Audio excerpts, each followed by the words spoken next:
Hi, I'm John Ellsworth with Success Strategies. I'm the founder of Success Strategies Incorporated and the creator of the Success Strategies Advantage. And today I want to talk to you about a presentation I call Poking the Box.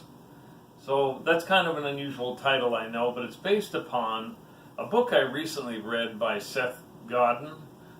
Fantastic book. I would highly recommend it. It is entitled Poke the Box.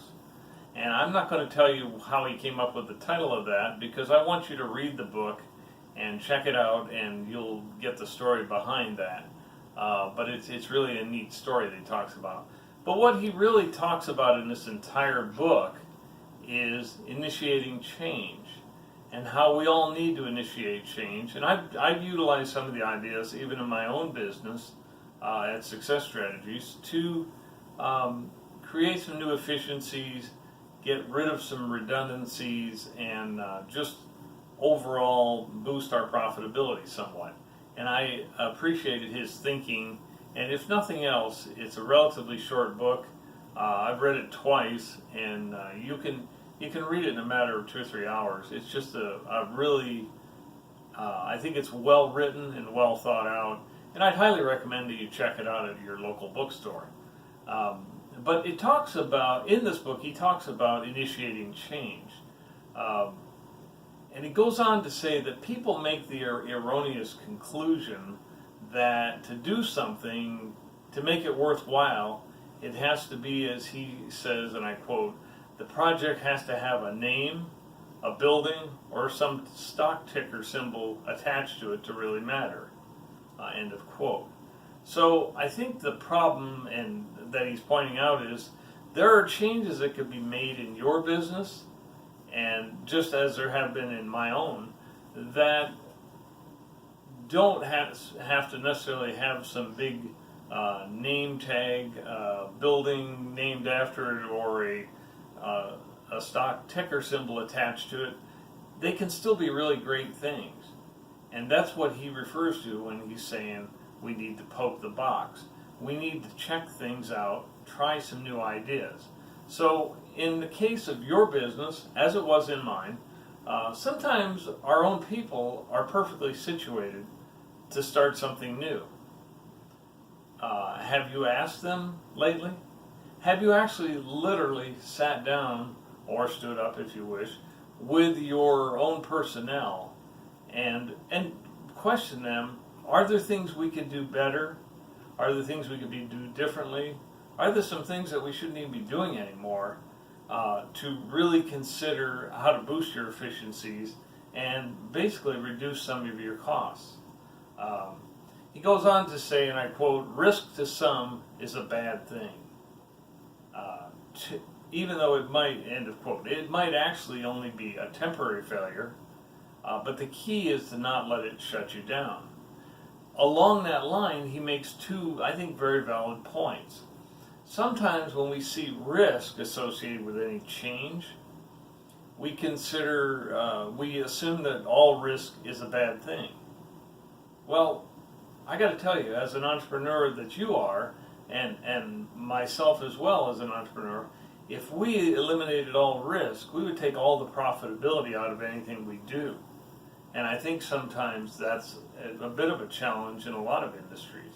We want to minimize and reduce the risk to such a level that there's no uncertainty left, and as a result, guess what? There's no profitability left either. His second point is that people oftentimes confuse risk with what he calls flux. They are not the same. Flux is flow or change, and change is not necessarily a bad thing.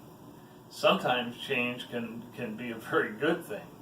Changing the way we do things, improving the way we do things, maybe eliminating some things that we used to do that it's like a belt and suspenders routine. You don't need both, a belt and suspenders. So if you have one, maybe we get rid of the other one. Those are the types of things he's talking about. So what I'd really like you to do, take just a minute, and you may want to pause this video for just a moment, but what would you do if inside your business, or even as a separate entity, what would you do if you knew that you could not fail? That's a pretty heavy question to ask, and I want to share it with you because oftentimes I need to ask myself that as well. What would you do? What would you start? What would you initiate inside your business or separately if you knew that you could not fail? I would challenge you to take 10 minutes, take 30 minutes, jot down some ideas, write them down, because if you're like me, it's not necessarily an age thing, but we get so busy, wrapped up in so many different things that we forget good ideas we had earlier. So do a brain drain on a piece of paper. Just jot them down, and then I want you to take a few more steps beyond that. Answering the question, what would you do inside your business or separately to change and hopefully make improvement if you knew you could not fail? I want you, number one, to think it through. List all those things you would do, whatever comes to mind. There's no bad ideas. They're just ideas. You can evaluate them afterwards. Number two, I'd like you to consider some of the obstacles to those steps that you're thinking of taking, to changes you're making. Number three, one of the most important things you can do is identify your why. There are people that have gotten out of the dairy industry not just because in the last 2 years, not just because they were losing money, but their why was that they wanted to build a better future for their family, and so they decided to diversify, get into real estate, maybe some rental properties, maybe almonds if you're in California, walnuts, all different types of things. But I've had some clients that have diversified and done that. But the key was they needed to identify their why. Why are they doing this? And I assume it was for their family, their future of their family operations, and I applaud them in that effort to move forward. Next, I want you to think of all the pluses and all the minuses of this change. And of course, we want the pluses to outweigh the minuses, but you have to list them and you need to review them. And then we identify, based on all that information, identify how we're going to do it. You've already identified why you want to do it. Now, the easy part is to think about how you're going to do it. If you accomplish this task of identifying what it is you'd like to do, if you knew you couldn't fail, what would you do? If you answer, whatever you answer that question with, you need to take a close look at it. I encourage you, I applaud you, I cheer you on to do so. Think it through. Consider the obstacles. Identify why you want to do this. Number four, I want you to review both the pluses and the minuses, and don't just be negative Nelly, focusing on the negatives.